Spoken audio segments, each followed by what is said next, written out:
আসসালামু আলাইকুম সুপ্রিয় এসএসসি পরীক্ষার্থী বন্ধুরা, আশা করি তোমরা সকলেই ভালো আছো।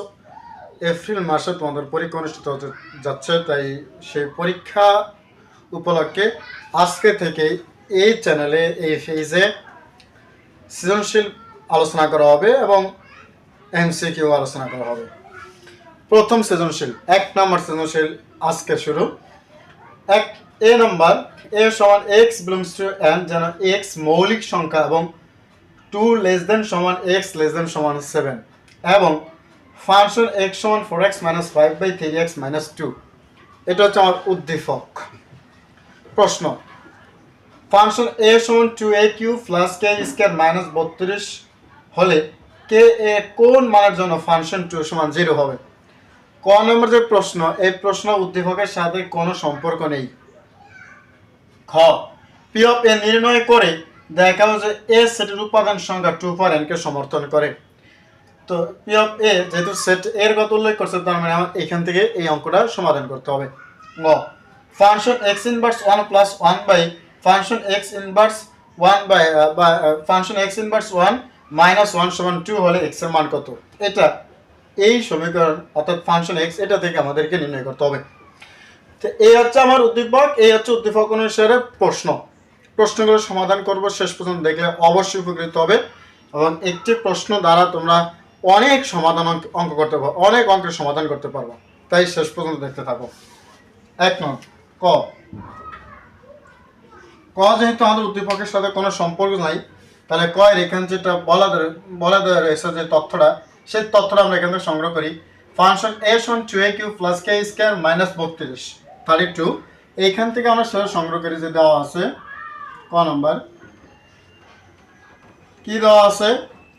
ফাংশন এ সমান 2a³ প্লাস কে এ স্কয়ার মাইনাস 32। একটুখানি লক্ষ্য করে, এখানে ফাংশন এ সমান হচ্ছে আমার এই মানটা। এখানে দেখো ফাংশন 2, এখানে আমি একটু লক্ষ্য করো, ফাংশন 2 একটা অঙ্ক করলে বাকিটা বুঝবা, বাকি সব অঙ্ক সমাধান করতে পারবো এই কোয়ালিটির। এখানে ফাংশন 2 কোথা থেকে নিয়েছে? যে ফাংশন 2 একটুখানি লক্ষ্য করো, উপরে ফাংশন এর ভিতরে ব্র্যাকেটের ভিতর ছিল a, তার নিচে একটু লক্ষ্য করো যে a এর স্থান এখানে 2, a এর স্থান এখানে 2, তার মানে যেখানে a ছিল সেখানে আমার হচ্ছে কত? 2। যেখানে a ছিল সেখানে কত? 2। তার মানে এই মানটার মধ্যে যেখানে a থাকবে সেখানে আমরা 2 ব্যবহার করতে হবে, কারণ এখানে এর মানটাই কিন্তু 2। তার মানে এখানে 2 আস 2 এর 2, এর মান 2, কিন্তু এর উপর যে কিউব, সেই কিউব আমরা দিয়ে দিলাম প্লাস কে এর কে, এর মান নাই, এর মান কত? 2, সেটা আমরা 2 বসাবো এর মান, কিন্তু এর উপরে যে স্কয়ার আছে সেই স্কয়ার ব্যবহার করলাম 32 এর 32। আসলে এই লাইনটা বুঝতে পেরেছো যে যেখানে এ ছিল আমরা জাস্ট সেখানে এর মানটা বসিয়ে দিয়েছি। তো 2 এর 2 গুণন 2 এর কিউব করলে 8 প্লাস 2 এর স্কয়ার করলে 4, এর সাথে গুণ অবস্থায়, তাই 4k মাইনাস 32। তো এখানে হচ্ছে 8 দুগুণে 16 প্লাস 4k মাইনাস 32।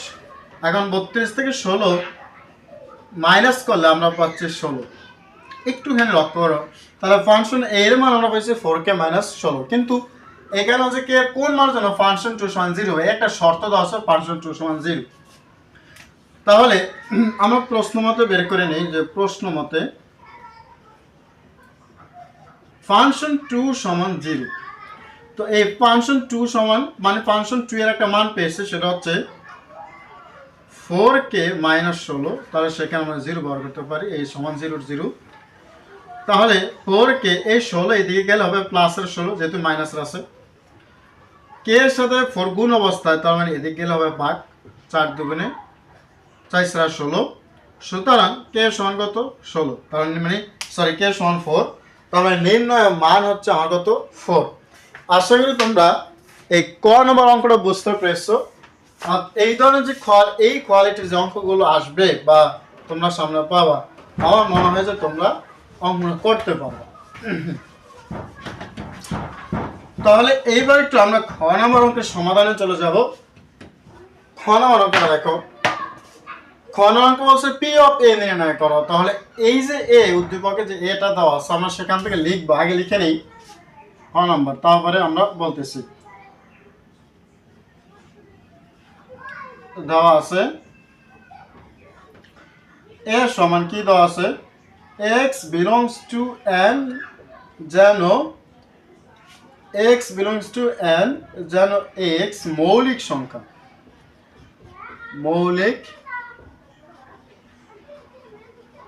সংখ্যা এবং 2 লেস দেন সমান x লেস দেন সমান 7। তো প্রিয় শিক্ষার্থীরা, যেহেতু তোমরা এখন পরীক্ষার্থী, সেহেতু তোমরা মৌলিক সংখ্যা সম্পর্কে ধারণা অবশ্যই রয়েছে। যে মৌলিক সংখ্যা হচ্ছে যে সকল সংখ্যাগুলোকে এক এবং ওই সংখ্যা ছাড়া অন্য কোনো সংখ্যা দিয়ে অন্য কোনো সংখ্যার মাধ্যমে বা অন্য কোনো সংখ্যা দিয়ে ভাগ করা যায় না, নিঃশ্বাসে বিভাজ্য করা যায় না, সেগুলো হচ্ছে মৌলিক সংখ্যা। এই মৌলিক সংখ্যাগুলো দেখো, এখানে স্বাভাবিক সংখ্যা x belongs to n, মানে যে স্বাভাবিক সংখ্যাগুলো আছে সেই স্বাভাবিক সংখ্যাগুলোর মান গেলেই x এর হবে। x belongs to এই যে belongs to মানে হচ্ছে উপাদান, তোমরা জানো, মানে n এর উপাদানগুলো হচ্ছে x এর মান। তাহলে n এর যে মানগুলো স্বাভাবিক সংখ্যা, যে স্বাভাবিক সংখ্যাগুলো হবে সেই স্বাভাবিকগুলোকে x এর হবে, সে x এর মানগুলো হয়ে যাবে। তাহলে সেটা হচ্ছে মৌলিক সংখ্যা। যে n এর উপাদানগুলো আছে ওই উপাদানগুলি হবে n এর উপাদান, মানে সরি ওই x এর উপাদান, সেই x এর উপাদানগুলো কি হবে মৌলিক সংখ্যা হবে। কোন থেকে 2 থেকে শুরু করে 7 পর্যন্ত। দেখো লেস দেন সমান, তার মানে 2 সহ কত পর্যন্ত 7 পর্যন্ত। সেজন্য আমরা এখানে লিখবো যে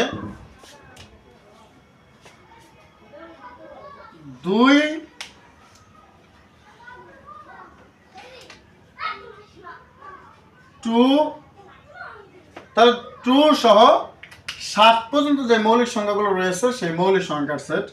তো আমরা এখানে লিখবো যে 2 সহ 7 পর্যন্ত মৌলিক সংখ্যার সেট। যেহেতু তোমাদের সৃজনশীল, এজন্য একটু কম কম করে লিখলেই আমার মনে হয় যে বেটার। মৌলিক সংখ্যার সেট। তাহলে বলো যে এখানে এ সংখ্যা কত হবে 2 সহ 2 3 5 7, এগুলো হচ্ছে তোমার মৌলিক সংখ্যা। 2 3 5 7, 4 তো নেওয়া যাবে না, এই 4টা হচ্ছে আমার এর মান। এখন বলছে যেহেতু আমরা এ পেয়ে গিয়েছি, এখন বলছে পি অফ এ নির্ণয় করতে হবে। দেখো পি অফ এ, তাহলে আমরা এখানে সুতরাং লিখলাম P of A. P of A নির্ণয় করার জন্য প্রথমে আমরা একটা ফাঁকা সেট ব্যবহার করব। প্রথমে ফাঁকা সেট, খেয়াল করো, প্রথমে ফাঁকা সেট মানে শূন্য। ফাঁকা সেট মানে কি শূন্য। বলো তো শূন্য পরে কত আসে? শূন্য পরে 1, 1 এর পরে 2, তারপরে 3, তারপরে এভাবে তো ক্রমিক আকারে যাচ্ছে নাকি? তাহলে প্রথমে যদি আমরা শূন্য, তাই ফাঁকা সেট আনলাম, এরপরে 1, মানে এটা একটা একটা করে লিখবো, আলাদা আলাদা করে লিখবো। অর্থাৎ 2 3 5 এবং 7। খেয়াল করো, তাহলে শূন্য শূন্য মানে ফাঁকা সেট, তারপরে 1 2 1 2 3 4 এভাবে ক্রমিক যায়। তাহলে আমরা 1 মানে একটা একটা করে হয়েছি। তারপর বলো তো কত 2, তার মানে 2টা করে এখন লিখবো আমরা, 2টা করে। সেজন্য এই 2 এর সাথে 3, দেখো একটুখানি 2 3, আবার এই 2 এর সাথে 5, 2টা করে 2 5, আবার এই 2 এর সাথে 7, তার মানে 2 7। 2টা এখনো শেষ হয় না, শুধু 2 দিয়ে আমরা 2টা করে নিয়েছি। এখনো 2 এর পরে কত বলো 10, 3 দিয়ে এখন 2টা করে নেব, অর্থাৎ 3 5। তারপরে দেখো 3 7, আমরা এখানে লিখলাম 3 7, কমা দিলাম। তো 3 দিয়ে আমাদের চলে গেছে, 2 দিয়ে চলে গিয়েছে, 3 দিয়েও চলে গিয়েছে। এবার আসো 5, তাহলে 5 7। এখন তোমরা যে 7 দিয়ে দিবা, 7 এর পরে তো আর কোনো উপাদান নাই, সেজন্য বাদ। তাহলে 2 দিয়ে আমাদের শেষ হয়ে গেল, দুইটা দিয়ে আমার শেষ হয়ে গেল। এবার আসো কত 3, তার মানে এবার আমাদেরকে 3টা করে নিতে হবে উপাদান। তাহলে 3টা করে নাও, 2 3 5, খেয়াল করো 2 3 5, আবার 2 3 7, 2 3 7, খেয়াল করো। আমরা কি করলাম 2 3 5 লিখলাম, আবার 2 3 7 লিখলাম। তারপর আসো 2 5 7, 2 5 7, আশা করি বুঝতে পারছো, 2 দিয়ে শেষ। এবার 3 আছে, তাহলে 3 5 7, তাহলে লিখো 3 5 7। তাহলে শেষ হলো 3টা করে, তারপরে কত 4, এখানে আসু উপাদান করে 4টা, তাহলে এইটা আমরা লিখে দেব 2 3 5 7। যেহেতু এটা একটা আমাদের পাওয়ার সেট, এখন বন্ধুরা যে সেটটা এই অবস্থা আছে, এই সেটটা হচ্ছে উপসেট, এটা এখনো পাওয়ার সেটে পরিণত হয়নি। এই ফি যেহেতু আছে এটা পাওয়ার সেট, এখানে যেটা মান বের করছে এটা আমাদের এখন উপসেট অবস্থা রয়েছে, পাওয়ার সেট হয়নি। তাই পাওয়ার সেটকে পাওয়ার সেটে পরিণত করার জন্য আমরা শেষে একটা বড় করে সেকেন্ড ব্র্যাকেট দিয়ে আবদ্ধ করে দিব, তাহলেই কিন্তু পাওয়ার সেট হয়ে যাবে। আর প্রথমে একটা সেকেন্ড ব্র্যাকেটের প্রথম অংশ এবং সেকেন্ড ব্র্যাকেটের দ্বিতীয় অংশ দিয়ে যদি আমরা পুরো সেটটাকে আবদ্ধ করে দিই, তাহলে উপসেটটা হয়ে যাবে পাওয়ার সেট। আসলে বুঝতে পেরেছো? তার মানে এখানে 16টা উপাদান হয় কিনা আমরা দেখব। 1 2 3 4 5 6 7 8 9 10 11 12 13 14 15 16, 16টা উপাদান হয়ে গেছে। তার মানে আমাদের উপসেট বের করা ক্লিয়ার। এইবার আমরা দেখব, একটুখানি লক্ষ্য করো, এইখানে যেহেতু ফির মান 16, একটু খেয়াল করো, এখানে দেখাও যে এ সেটের উপাদান সংখ্যা 2 পাওয়ার n কে সমর্থন করে। যেখানে যেখানে লিখে নিই, যেখানে n এর উপাদান সংখ্যা হচ্ছে এ সেট, যেখানে এ n এর উপাদান সংখ্যা, সেখানে লেখাটা ছিল, লিখে নিই। তো এখানে লিখো যে এখন মানে এ সেটের উপাদান সংখ্যা, এ সেটের উপাদান সংখ্যা কয়টা বলো তো? 4টা। এ সেটের উপাদান সংখ্যা আমার কয়টা হয়েছে? 4টা। সে 4টা দিয়ে কিন্তু 16টা হয়েছিল। আর এই যে 4টা, এটা কিন্তু n এর মান। ওই যে ওরা বলছিল যে যেখানে n a এর উপাদান, যেখানে n a এর উপাদান, তার মানে এর মধ্যে যে কটা উপাদান আছে সেগুলো হচ্ছে n এর মান। খেয়াল রাখো। তাহলে p অফ a এর উপাদান সংখ্যা কটা পাইছে আমরা বলো তো? 16টা। এখন বলো কত পাওয়ার করলে 16 হয়? 2 এর পাওয়ার কত দিলে 16 হয়? 4। আর 4 সমান কি? n। 4 সমান n। কেন n? কারণ প্রশ্ন বলেই দেওয়া আছে n এ সেটের উপাদান সংখ্যা, তার মানে এর মধ্যে যতটা উপাদান সংখ্যা আছে n হচ্ছে তার মান। যেহেতু এখানে 4, এ সেটের উপাদান 4, তাহলে 4 সমান কি? n। আসলে বুঝতে পারছো? এখন তোমরা কি করবা বলো? এই পর্যন্ত আমরা অঙ্ক শেষ। এখন তোমরা হুবহু প্রশ্ন লিখবা যে এ সেটের উপাদান সংখ্যা 2 পাওয়ার n কে সমর্থন করে। যে দেখাও যে পরে যে অংশটুকু আছে হুবহু দেখাও যে পরে যে অংশ থাকবে ওই অংশটা হুবহু দাঁড়িয়ে পর্যন্ত লিখে দিয়ে শেষে লিখবা দেখানো হলো। এই কাজ আসলে খ নম্বর বুঝতে পেরেছ। এইবার আসো গ নম্বর। তোমরা অঙ্ক যদি কেউ না বুঝতে মানে কোনো কোথাও যদি কোনো সমস্যা থাকে তাহলে অবশ্যই কমেন্টে জানিয়ে দেবো, আমি পরবর্তী ভিডিওতে ইনশাআল্লাহ আলোচনা করার চেষ্টা করব। প্রতিনিয়ত ইনশাআল্লাহ এই চ্যানেলে সৃজনশীল আপলোড করা হবে। সৃজনশীল শেষ হয়ে গেলে আমরা এমসিকিউর যে শর্টকাট টেকনিক রয়েছে, এই শর্টকাট টেকনিকের মাধ্যমে আমরা এমসিকিউ ইনশাআল্লাহ আলোচনা করব এই চ্যানেলের মধ্যেই। এবার আসো গ। Function x inverse 1 plus 1 by function x inverse 1 minus 1 সমান 2 হলে x সমান কত? করার পূর্বে বলে দিই তোমাদেরকে, অবশ্যই ভিডিওটি সবার মাঝে শেয়ার করে দেবে এবং ক্লাসটি কেমন লেগেছে অবশ্যই কমেন্ট বক্সে জানিয়ে দেবে। ঠিক আছে? আসো গ নম্বর। গ, যেহেতু ফাংশন x, তাহলে আমার ফাংশন x নিতে হবে। দেওয়া আছে, দেখো দেওয়া আছে ফাংশন x সমান 4x মাইনাস 5 আর 3x মাইনাস 2। একটুখানি লক্ষ্য করলে তোমরা খুব সহজেই বুঝতে পারবে। একটা অঙ্ক করলে জাস্ট একটা অঙ্ক বুঝতে সব অঙ্ক করতে পারবা। এখানে দেখো প্রশ্নে ফাংশন x ইনভার্স 1, আমাদের উদ্দীপকে ছিল ফাংশন x, কিন্তু প্রশ্নে উল্লেখ করছে ফাংশন x ইনভার্স 1, মানে ফাংশন x ইনভার্স 1টা তোমাকে আগে বের করতে হবে। তাহলে এখানে ফাংশন x ইনভার্স 1 আমরা লিখলাম। x এর স্থানে আমরা ফাংশন x ইনভার্স 1 লিখার মানে হচ্ছে যেখানে x থাকবে সেখানে আমরা x এর মানটা লিখব। x এর মান কোনটা? এখন x ইনভার্স 1। তাই এখানে আমরা এই এক্সের স্থানে আমরা লিখবো এক্স ইনভার্স 1 মাইনাস 5 3 ইন্টু এই এক্সের স্থানে লিখবো এক্স ইনভার্স 1 মাইনাস 2। এইখানে একটু তোমাদেরকে স্পষ্ট করতে চাই, তোমরা অবশ্যই সূচক ও লগারিদমের অঙ্ক করেছো যে পাওয়ার যদি মাইনাস থাকে তাহলে সেটা ভাগ হয়ে নিচে চলে যায়, এর উপরে থাকে 1।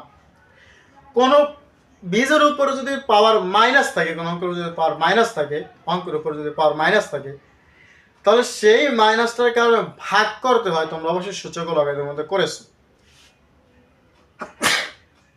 যেহেতু এখানে এক্স এর পাওয়ার মাইনাস আছে, তার মানে এটা চলে যাবে কত নিচে, অর্থাৎ উপর হবে 1, নিচে হবে এক্স। এক্স পাওয়ার 1, তো পাওয়ার 1 দিলে তো এক্সই আসবে, সেজন্য দরকার নেই। আর এখানে 4 আছে গুণ অবস্থায়, মাইনাস 5, নিচেও একই কথা 2। তো নিচে দেখো এক্স, 3 ওকে 3 মাইনাস 2, উপরে 4 ওকে 4 এক্স, নিচে এক্স মাইনাস 5। তো উপরে যদি আমরা একটুখানি নিচে একটুখানি লসাগু করি, তাহলে দেখো এক্স এর এক্স, 3 এর 3 মাইনাস এই এক্স দিয়ে 2 গুণ করলে হবে 2x, উপরে একইভাবে লসাগু এক্স 4, এই এক্স দিয়ে 5 এর গুণ করলে হবে 5x। এটা তো তোমরা পারিস। এরপর দেখো এইদিকে একটুখানি করি যে 4 মাইনাস 5x, তো উপরে আছে 4 মাইনাস 5x, নিচে হলো x। আর যেহেতু ভাগ আর ভাগের বিপরীত গুণ, জায়গা কম, 4 মাইনাস 5x বাই x, ভাগের বিপরীত গুণ, নিচের x উপরে, আর উপরে 3 মাইনাস 2x, x x কাটা, তাহলে উপরে পেলাম আমরা 4 minus 5x by 3 minus 2x। আসলে বুঝতে পেরেছো যে এখানে ভাগ যেহেতু এটা উল্টিয়ে দিয়েছি, ভাগের বিপরীত গুণ, সেজন্য নিচের x উপরে আর উপর 3 মাইনাস 2x, নিচে x x কাটা, উপরে থাকে 4 মাইনাস 5x, নিচে থাকে 3 মাইনাস 2x। তো এই যে 4 মাইনাস 5x আর 3 মাইনাস 2x, এরা পাইছে কত ফাংশন x ইনভার্স 1 এর মান। আমি একটু করে করি, তোমরা অবশ্যই ভিডিওটা ডাউনলোড করে অঙ্কটা ক্লাসটা দেখবা। আমি এখানে এই মানটা একটুখানি লিখি, এখানে তোমরা এই অঙ্কটা এখানে বাদ দিয়েও করতে পারো, অথবা শেষে আবার একটু করে লিখতে পারো। বাদ দিয়ে করলে বেটার হবে পুরো অঙ্কটা, যেহেতু সমাধান 4 মাইনাস 5x আর 3 মাইনাস 2x, এই এরূপ পাইছি আমরা। ফাংশন x ইনভার্স 1 এর মান এরূপ পেয়েছি। খেয়াল করো একটুখানি লক্ষ্য করো, ফাংশন x ইনভার্স 1 এর মান আমরা অলরেডি পেয়ে গিয়েছি 4 minus 5x by 3 minus 2x, কিন্তু এর উপরে প্লাস 1 আছে, নিচে মাইনাস 1 আছে। একটু ভালো করে লক্ষ্য করো, এই x ইনভার্সটা যদি আমার শুধু x হয়, তাহলে এটা নিচে 1 আছে না, অবশ্যই 1। তাহলে এটাকে যদি আমরা যোজন করি, যোজন কেন করব, কারণ উপরে প্লাস, যেহেতু উপরে প্লাস তাহলে যোজন করতে হবে। তাহলে যোজন করলে কি হবে, তো x প্লাস 1, আর বিয়োজন করলে হবে x মাইনাস 1। ঠিক একইভাবে পুরো x ইনভার্স 1 কে যদি আমরা একটা অঙ্ক বিবেচনা করি, তাহলে এটা কি হবে বলো তো, x ইনভার্স 1 যোজন করলে হবে প্লাস 1, আর নিচে বিয়োজন করলে হবে মাইনাস 1। বুঝছো? অবশ্যই বুঝতে পেরেছো, এরা যোজন বিয়োজন করেছি। প্রশ্ন যেহেতু প্লাস 1 আর মাইনাস 1 আছে যোজন বিয়োজন আকারে, তাই এটাকে আমরা যোজন বিয়োজন করেছি। বাম পক্ষে আমরা যা করেছি ঠিক একই ভাবে ডান পক্ষ আমাদের একই কাজ করতে হবে, অর্থাৎ 4 মাইনাস 5x যোজন 3 মাইনাস 2x, নিচে 4 মাইনাস 5x বিয়োজন 3 মাইনাস 2x। খেয়াল করো বিয়োজন, যেহেতু বিয়োজন করবো, তাই এইখানে যে মাইনাসটা আছে এটা অবশ্যই প্লাস হয়ে যাবে বিয়োজনের কারণে, বিয়োগের কারণে চিহ্ন পরিবর্তন। তাহলে একটুখানি লক্ষ্য করো যে তোমরা এইখানে মানটা আমরা কি পাচ্ছি, যে এখানে আছে মাইনাস 2x, এখানে আছে মাইনাস 5x, তো মাইনাস 2x আর মাইনাস 5x হয় মাইনাস 7x, আর এখানে 3 এখানে 4 প্লাস, তার মানে হবে 7। এখানে দেখো এই 4 থেকে 3 বিয়োগ করলে থাকে 1, আর এখানে 5x থেকে 2x বাদ দিলে থাকবো মাইনাস 3x, আর থাকবে প্লাস 1। তাহলে আমরা function x inverse 1 plus 1 by function x inverse 1 minus function x inverse minus 1 সমান পেয়েছে minus 7x plus 7 by minus 3x plus 1, এটা মান পেয়েছে। কিন্তু আমাদের বলছে এইটুকু সমান, এই যে এইটুকু সমান 2 হলে x এর মান কত, তাহলে এখানে আমাদের x এর মান বের করতে হবে যখন এইটুকুর মান 2। এখন আমরা প্রশ্ন মতো করবো, খেয়াল রাখো যে প্রশ্ন মতে function x inverse 1 plus 1 function x minus x inverse 1 minus 1 সমান 2 কোনটা? এই যে প্রশ্নটা আমরা লিখছি, এখন এইটুকুর মান আমরা পেয়েছি, এই যে এইটুক, তাই এইটুকু আমরা লিখে ফেলবো। এটা মান হচ্ছে মাইনাস 7x প্লাস 7, নিচে মাইনাস 3x প্লাস 1, আর এদিকে সমান 2 আশা করি ঝামেলাবিহীন তোমরা অঙ্কটাকে বুঝতে পেরেছ। জায়গা কম, একটু কষ্ট। এবার আমরা এইখান থেকে একটু উপরে উঠে যাব। দেখো একটুখানি লক্ষ্য করো, আমরা একটু আর গুণন করতে হবে। এটা নিচে আছে কত? 2 নিচে আছে কত? 1। তাই 1 দিয়ে আমরা এই যে কোনায় কোনায় গুণ করবো, খেয়াল করো। আর গুণ তোমরা তো জানো, যেহেতু পরীক্ষার্থী, একটু কোনায় কোনায় গুণ করবো আমরা। তাই 2 দিয়ে গুণ করবো এবং 1 দিয়ে, এর নিচে যে 1 আছে, 1 দিয়ে পুরো সংখ্যাটা গুণ করলে আমরা পাচ্ছি মাইনাস 7x প্লাস 7, আর দিকে 2 দিয়ে গুণ করলে পাচ্ছি মাইনাস 6x প্লাস 2, ওকে 2।